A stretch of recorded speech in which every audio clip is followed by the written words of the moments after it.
Hi everyone. So for today's session, we're gonna discuss the ethical standards in writing related literature.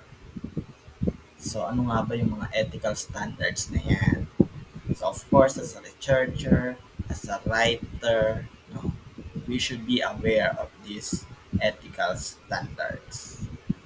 So let's start. Writing a literature review involves a responsibility to be honest, fair, and transparent in presenting and interpreting research. Ethical standards guide us in maintaining integrity and ensuring the quality of the review. Yan. So kapag nagsusulat ka na ng related literature mo, you should be honest, fair, and transparent in the interpretation of the research. Hindi pwede na you will create your own result just because you want that result as well. So dapat kung ano yung nabasa mo, you write it. No? Kung ano siya, positive ba siya, negative ba siya, you write it. Because yun yung sinasabi ng research. Because in the long run, no, ikaw rin ang maapektuhan kapag iniba mo yung result na literature na binabasa mo. So that's why it is very important to be honest, fair, and transparent in presenting the result of the research.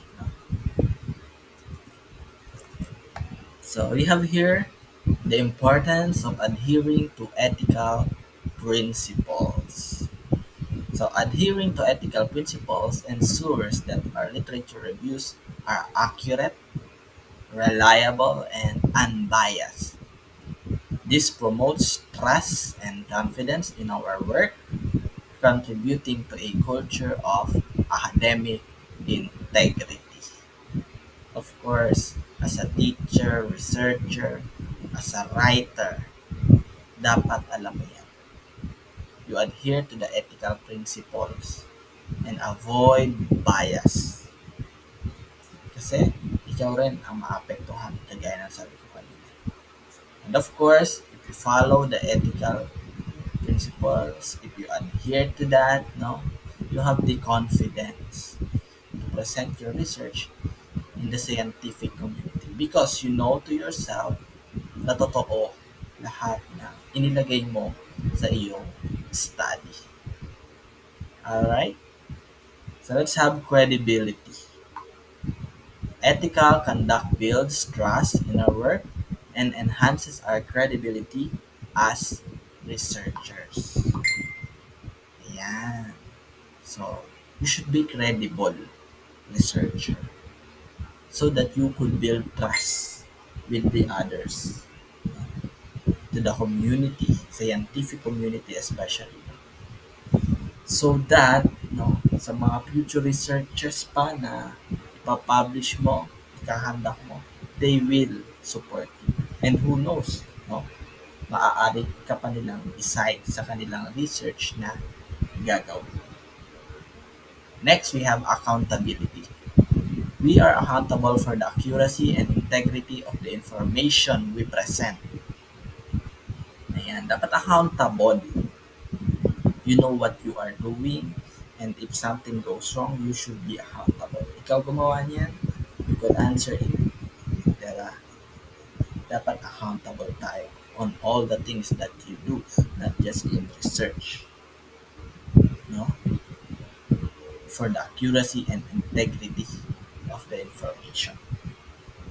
So, para maiwasan yung mga maling information, you really have to read and understand the literatures.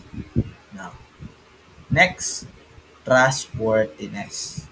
Ethical practices helps us build a reputation for trustworthiness and reliable scholarship. Yan.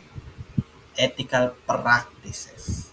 Dapat meron tayo yan talaga para pagkatiwalaan tayo ng mga researcher katulad natin and of course the scientific community itself.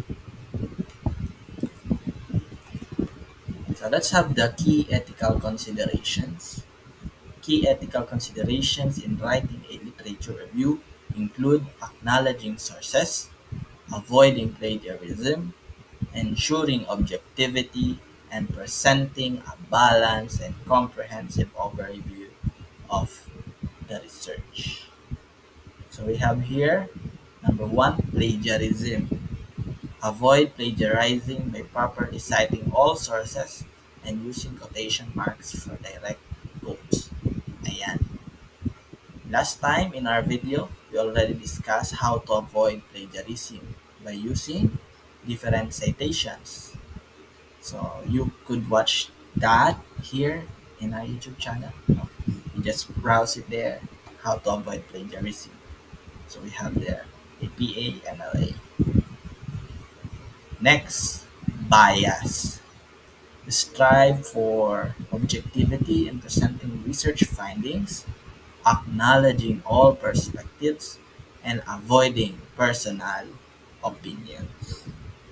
Of course, we should not be subjective whenever we create a research. Always strive for objectivity. No? Don't let it to be an opinionated study. You should always set aside your biases. Next, citation. Use consistent citation styles and accurately attribute all information to its original source. Yan. Pahalaga ng pag-citation. Pag-quote natin sa mga researcher na katulad natin. No? So, para ma-avoid din natin yung plagiarism. So, we need to do citations. And then, of course, accuracy. Double check the accuracy of information and ensure that all data and statistics are correctly presented. Yan. So, mahalaga na dino-double check natin ginagawa natin. Para exam lang yan. No? You're done with answering the exam and then, of course, after that, double check. Maaaring may na-miss ka na item na hindi nasagutan. Maaaring nasagot mo ay mali pala. So you have to review. So sa research, you have to review, no? Especially in the data presentation. Dapat accurate yan. Hindi pwede na may mali dyan. Even a simple mistake, no, could ruin the whole research. So you should be accurate in presenting your information and of course the statistics, the results of your study. Next we have potential pitfalls and challenges. Potential pitfalls include failing to properly cite sources, introducing personal bias, misrepresenting research, and neglecting to acknowledge limitations. So for the misinterpretation, avoid misinterpreting research findings, ensuring that your conclusion align with the actual data. Yan. I-avoid natin ang misinterpreting research findings. So as a researcher, you should be not biased. Hindi porket gusto mo may relationship, ang nakita mo no relationship, you will edit the data. No, that's wrong. Okay? So always interpret your research correctly. Align with the actual data that you have got from your respondents. Yan ang mabuting researcher. Next, oversimplification. Avoid oversimplifying complex research topics and providing a nuanced understanding of the findings. Yan. Huwag mo naman i-oversimplify. Ano? Of course, ibase mo sa reader mo to your scientific community. No? Baka naman masyadong obvious na yun. Nilagay mo pa. Do not do that. Okay? Oversimplification is not good. And of course, incompleteness. Ensure that your review is comprehensive, covering all relevant studies and perspectives. Baka mamaya ang inilagay mo lang ay yung gusto mo. So you're being biased there.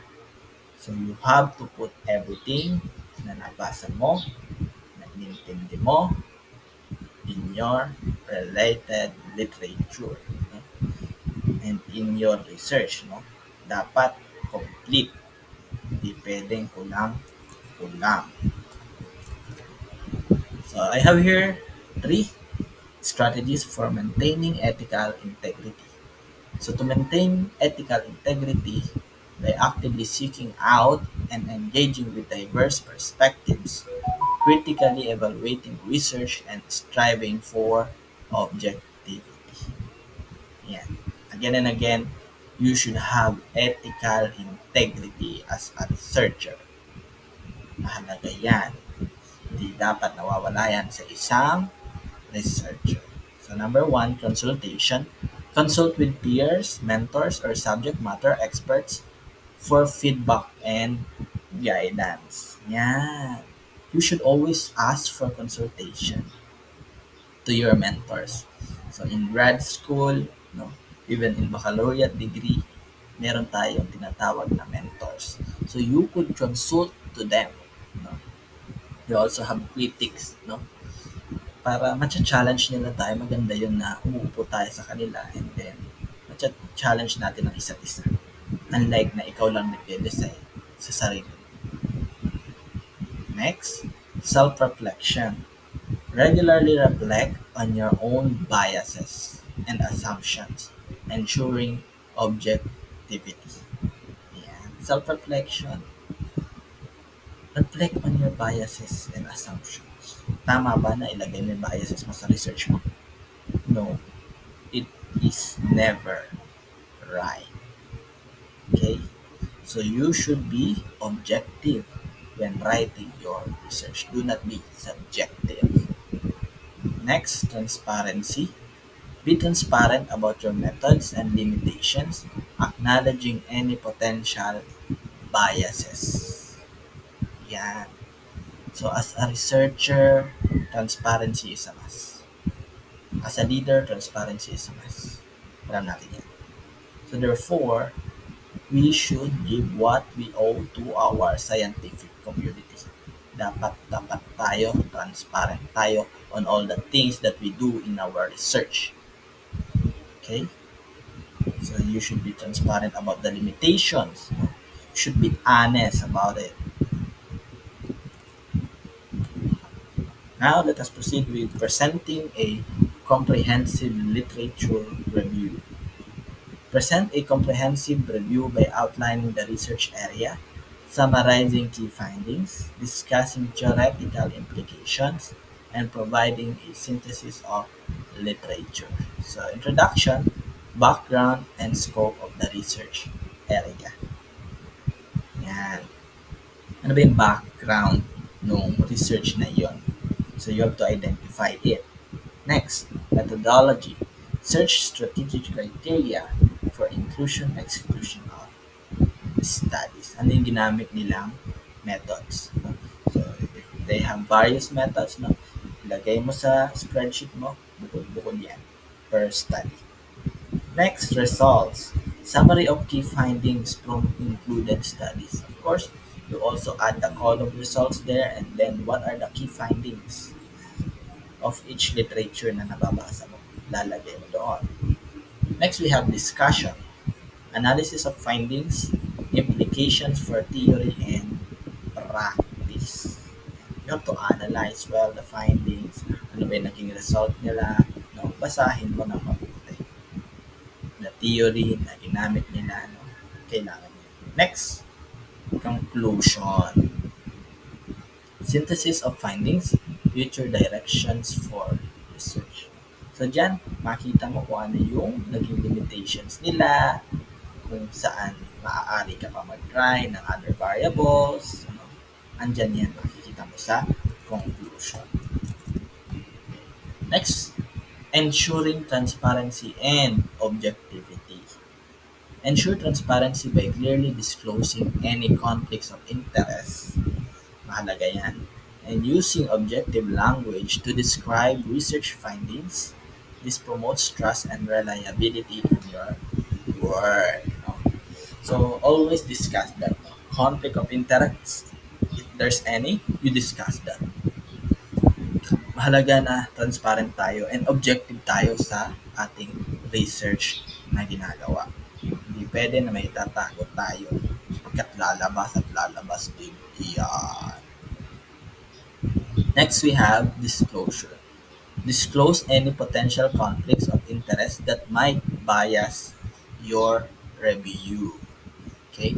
So, you have to disclose any potential conflicts that might bias your review. So, that's a self-explanatory. Next, we have objectivity. Use neutral language and avoid subjective interpretations of research. Again and again, do not be subjective with your study.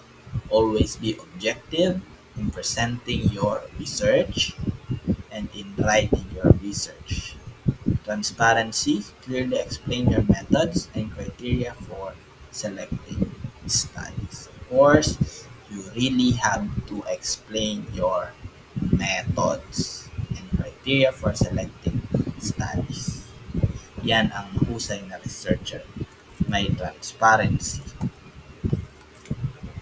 And then for the conclusion and takeaways, ethical standards are essential for writing a high-quality literature review. By adhering to these principles, we contribute to the integrity of research and ensure the credibility of our work. Ethical practices foster integrity, ensuring that our reviews are reliable and trustworthy. So that is integrity. Again and again, as a researcher, huwag kang mawawala ng integrity. Yan ang magiging key mo to be a successful researcher. Second, objectivity. Maintain objectivity by presenting research findings in a balanced and unbiased manner. So, again, bawal ang subjective sa research. Always be objective. Next, transparency. Be transparent about your methods, sources, and potential conflicts of interest. And lastly, accuracy. Strive for accuracy in reporting research findings and acknowledging limitation. That is why we are asking for the guidance of statistician para guided tayo. Siguradong tama yung mathematical analysis natin, statistical analysis natin. Kaya tayo kumukuha ng statistician. Alright? So, that would be all for this session. I hope that you have learned a lot again. So please do not forget to subscribe in our YouTube channel, at Sir PJ Manuel. And of course, ring the notification bell para updated ka sa mga new videos na ipapublish ko pa. Alright?